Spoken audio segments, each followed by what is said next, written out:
Ndabasuhuje rero, nitwa Patrick ariko n'abanzi ku izina rya Andy, bose ndabasuhuje mbifurije ikaze kuri Uwapat TV, aho tugiye kurebera hamwe insanganyamatsiko ivuga iti ni ukubera iki abantu benshi bibasiye Mutesi Scovia ku kijyanye n'uburwayi bwa Dr Kanimba.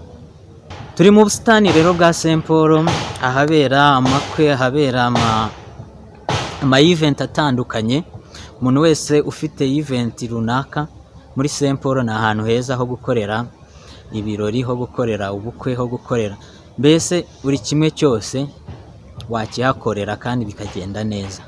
Karibu rero kuri Uwapat TV, tubahaye ikaze tunabifuriza kugubwa neza. Abari hirya no hino migabane itandukanye, abari Amerika turabasuhuje, yaba iya ruguru yaba iy'amajyepfo, abari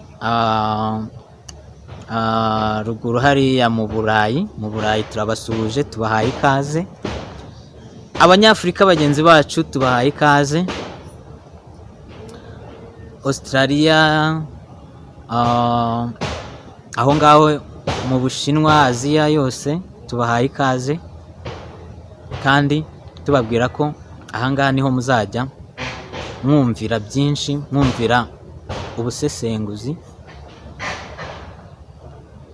bwerekana uburyo tubonamo ibintu, ndetse namwe mugatera comment, mugashyiraho comment uburyo mubona ibintu, ubundi ibintu bikagenda neza cyane. Karibu rero.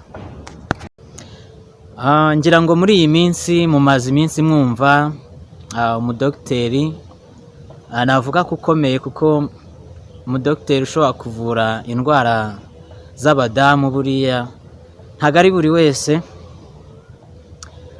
Umuginekologe witwa Dr Kanimba amaze iminsi arwaye, ndetse arwaye uburyo wavuga ko bukabije ugereranyije n'umwuga yakoraga, n'uburyo yafashaga abantu, n'uburyo ari n'umuganga mwenyewe. Hari abantu benshi baba bazi ko abaganga batarwara, kuko muhura akuvura nyine ukagira ngo abaganga ntago bajya barwara, ariko bararwara. Ndetse ari mu bihe bikomeye cyane, ku buryo iyo ubonye umuntu wagendaga yemye agatera urushinge, niyo ari ugutera urushinge, agakora imirimo yakora yemye ameze neza, ubu ngubu asigaye asusumira, asigaye atakorera ibintu bimwe na bimwe bisaba kubimukorera, kiba ari ikintu kibabaje cyane, kiba ari ikintu giteye agahinda, ku buryo buri wese ahari ndizera neza 100% ko yifuza ko uriya mudogiteri yakira. Ariko inkuru mbi ni uko bimaze kumenyekana ko iriya ndwara arwaye, ngira ngo wenda mbere abantu benshi ntago bari basomye neza, ariko iriya ndwara arwaye yitwa Parkinson, ntago ari indwara ikira, ndetse rwose iyo wayirwaye ubana nayo. Ikintu kiba gishobora gukunda ni ukuguha imiti ikugabanyiriza biriya bimenyetso byose mwabonye, gususumira bikagabanuka, akabasha kuvuga neza, akabasha ndetse no kuba yakora uturimo tumwe na tumwe, ariko ibijyanye no kuba yakira ashwi.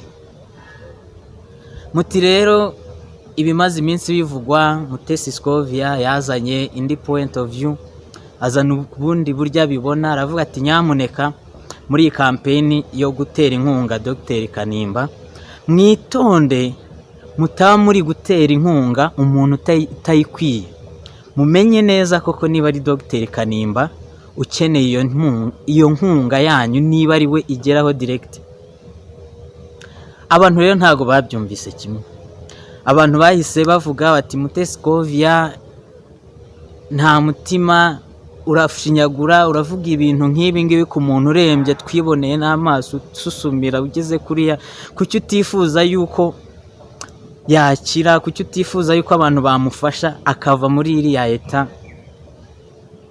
Bamwe banajya kure baramutuka bati kereka binabaye ku muryango wawe cyangwa kuri mwe muri bagenzi bawe niho wabimenya cyangwa bikakubaho.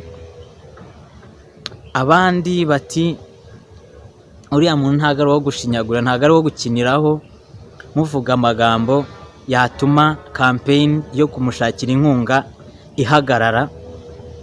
Ariko igihari ni kimwe, Mutesi Scovia ni umunyarwanda nk'abandi, agira umutima, agira amarangamutima. Ikindi n'abamwibasiye nabo ni abanyarwanda nk'abandi, bagira amarangamutima, bagira ubwenge bujajinga ibintu.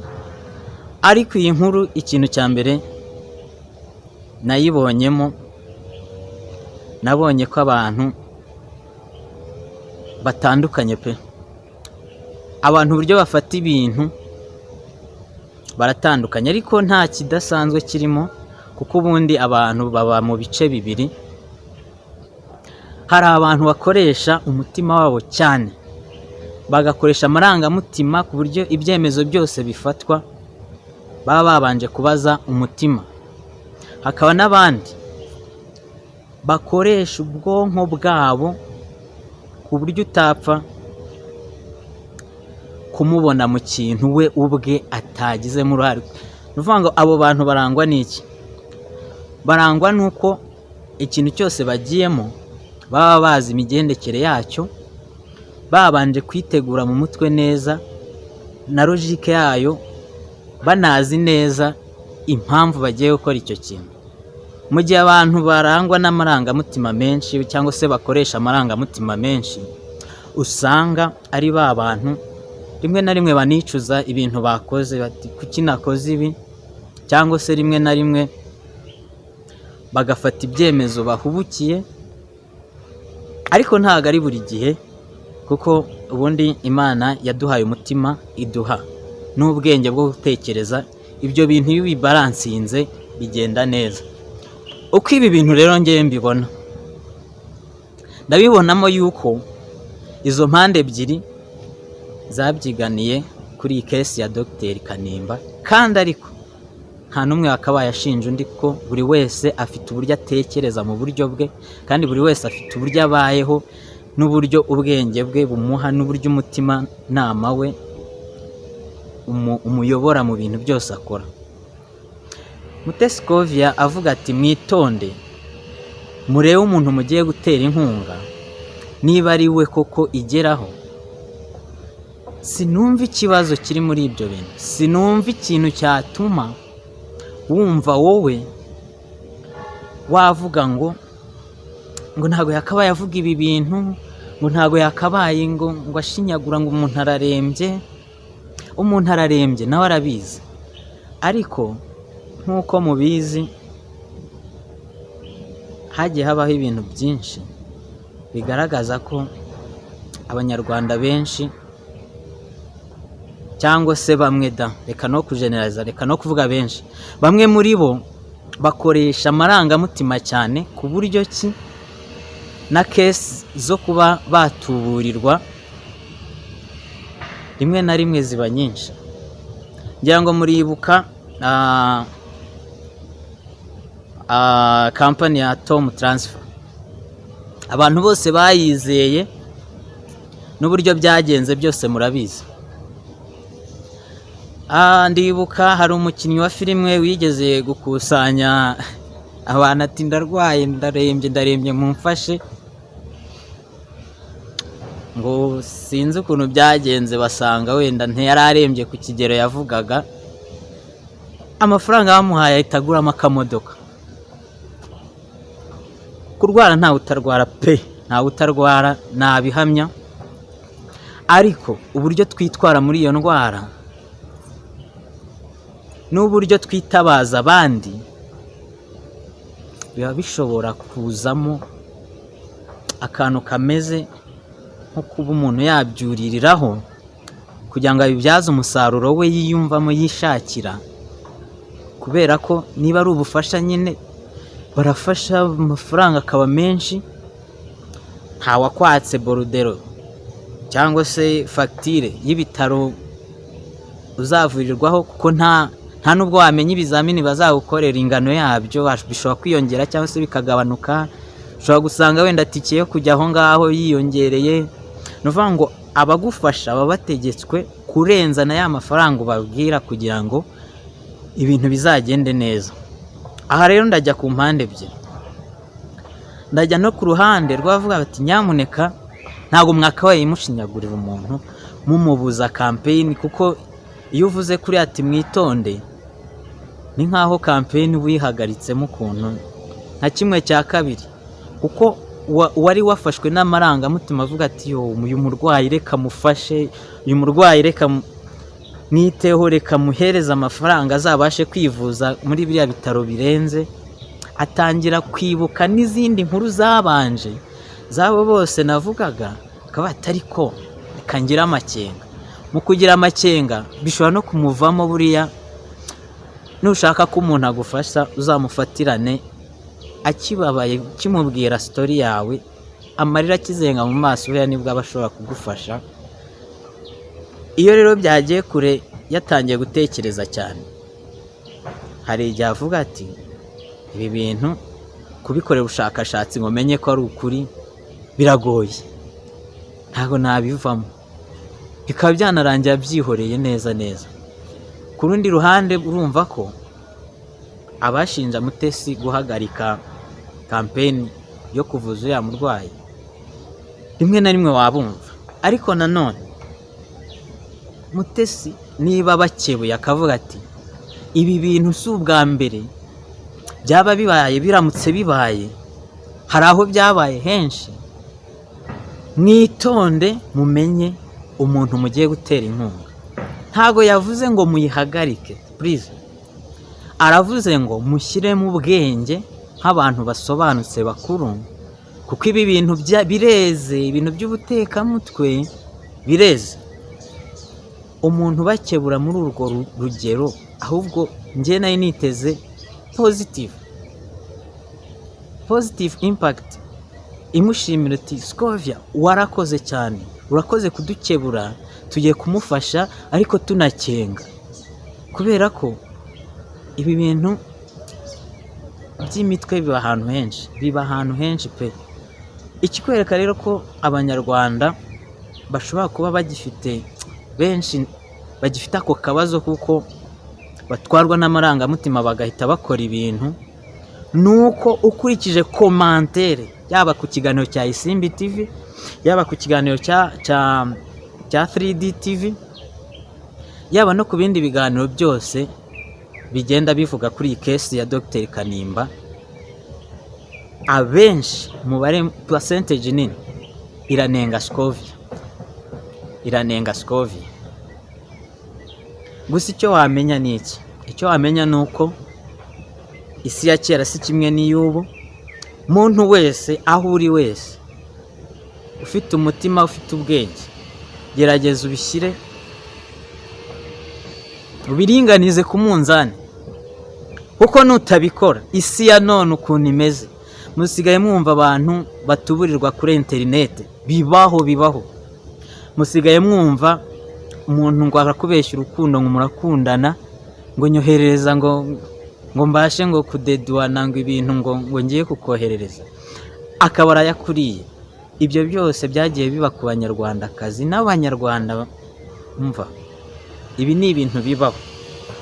Rero kuba umuntu yatera intambwe akagera mu yindi si y'iki gihe, aho bisaba kuzajya ucenga ikintu cyose uzajya ukora, ntago yakabaye aterwa amabuye kuri ruriya rwego, ahubwo yakabaye ashimirwa, ukavuga uti wow, byibura aradukebuye, n'ubutaha tuzajya tubanza dukenge, dutekereze kabiri ku bintu tugiye gukora, kuko bitabaye ibyo byaba ikibazo.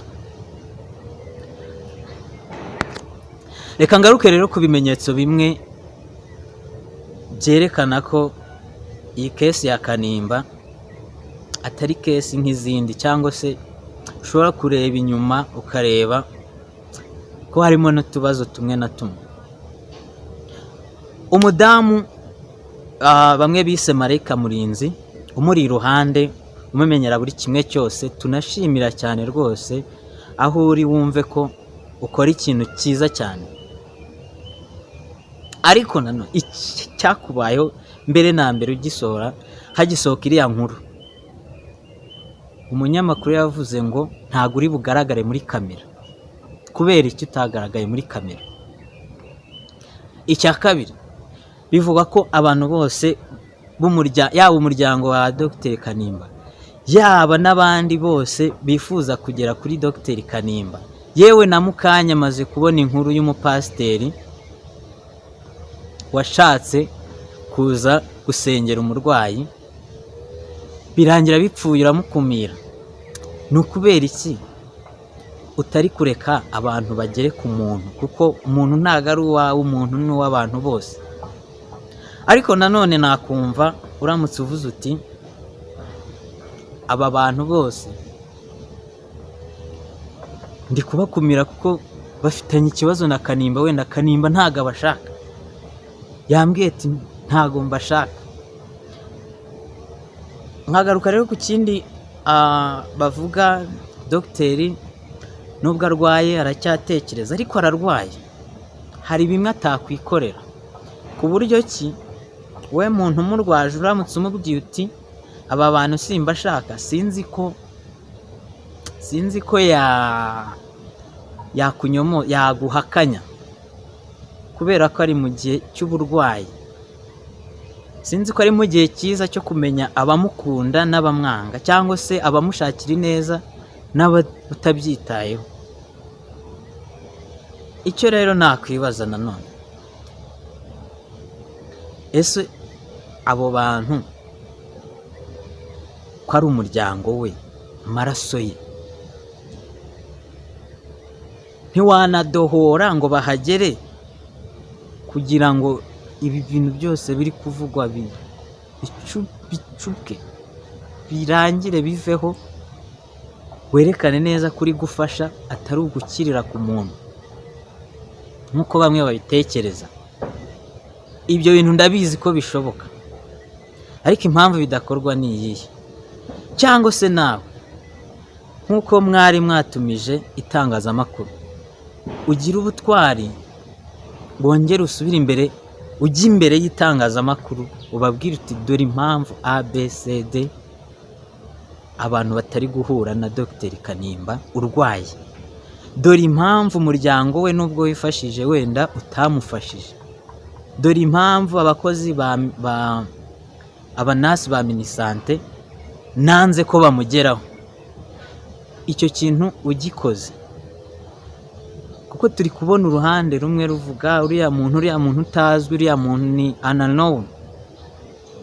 Nkeka ko nk'umuntu ukora ibikorwa byiza wajya no ku mugaragaro, abantu bakavuga ati dore umuntu ukora ibikorwa byiza, kandi ugasobanura uburyo ukora ibikorwa byiza, abagufiteho kote negatifu bakayikuraho yose.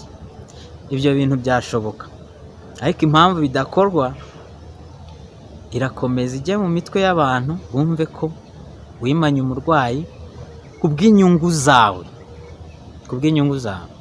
kandi we atari nabyo. Abantu benshi rero bari kugaruka ku kuba uko byagenda kose famiye ya Dr Kanimba ntago basabiriza, barifashije.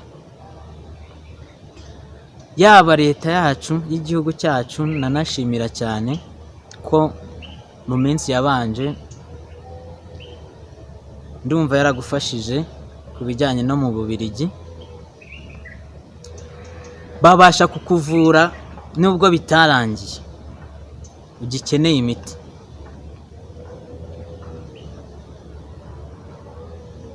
Ibi rero kuba barabashije kugufasha, ibyo byose ntago leta yabura amafaranga, minisante ntago yabura amafaranga afasha umuntu noneho wari uri mu rwego nka ruriya rukomeye rw'ubuganga, ufasha abandi gukiza ubuzima. Ibyo byose biragaruka mu mitwe y'abantu, bakavuga ati dogiteri abuze amafaranga, yamugurira nibura kageragezaho nka 20%, urundi ruhare rukaba urw'abaterankunga. Ushobora kuvuga ati mu minsi ya mbere aho yivuje bwa mbere yarashize, yarashize, ariko kugeza ubu n'ubu nta gihamya, nta munyamuryango wa Dr Kanimba uravuga ko byabananiye ku buryo yasabiriza nk'uko inkuru y'umutwe w'inkuru ya mbere yanditse. Nta kintu na kimwe cyemeza ko Dr Kanimba yasabiriza. Rero nkagaruka kubibasiye umunyamakuru Mutesi Scovia, niba yatanze ibitekerezo bye, yego bishobora kugira impact, bikaba byahindura abantu batangaga amafaranga yo gufasha uriya murwayi bakaba bagenda gakeya, ariko se mukurikije inyurabwenge ibintu yatekereje, umuntu wese ntiyakaba yabyibaza. Ntago yavuze ngo muhagarike inkunga, yaravuze ngo mukurikirane iyo nkunga, mumenye neza ko yageze ku muntu mushaka gutera inkunga. Kuko biramenyerewe iyo habaye fundraising abantu barifata bagatera inkunga, kohereza amafaranga, pfa kuba wumvise ko nyine umuntu yakeneye ukayohereza uvuga ati ngize neza, ariko buriya mu kugira neza uba ugomba gukora follow up, ukamenya niba koko umuntu wagiriye neza, iyo neza yamugezeho, niba iyo migisha koko uzayakira. Ko hari n'igihe wibwira ko wamugiriye neza ahubwo wamugiriye nabi, ugasanga wenda amuhaye ayo mafaranga kubera utakurikiranye, amuteje ibibazo hagati ye n'abandi bafamiliye n'ibindi bibazo byose, ugasanga imiryango irashwanye, ugasanga abantu babishwaniyemo, ugasanga isura y'umuntu irangiritse ngo wenda yayakoresheje ibyo atayasabiye. Rero ibyo bintu nemeza ko ntawe muntu ushaka gufasha koko uba ugomba gukora follow up. Ndabashimiye cyane rero, nitwa Patrick, ariko hakaba n'abandi banzi ku izina rya Andy. Mbahaye ikaze kuri Uwapati TV. Uwapati TV ni platform iberaho kuganira ku buzima, kuganira ku biri kuvugwa, ariko tunatanga uburyo tubibona. Ni muri urwo rwego rero mu minsi iza hazajya haba hari ikiganiro cyitwa uko mbibona. Tuzajya dufata amakuru yose amaze iminsi avugwa, tuyavuge mu buryo bwacu, tuzajya tuvuga uko tubibona, namwe muri comment muvuga uko mubibona, kugira ngo twungurane ubumenyi, twungurane ubwenge, tugire uburyo dufata ibintu kandi bitugirira akamaro. Murakoze rero, iki kiganiro nakagaruka. Abashaka gukora follow, share, like, comment, please, ku bushake bwanyu mushobora gusharinga, mushobora gukomentinga, mushobora no gusubscribinga, kubera ko hano hazajya haba ibintu utumvise ahandi, ibintu utigeze ubona ahandi, ubwenge utigeze ubona ahandi, ubusobanuro bw'abahanga, byose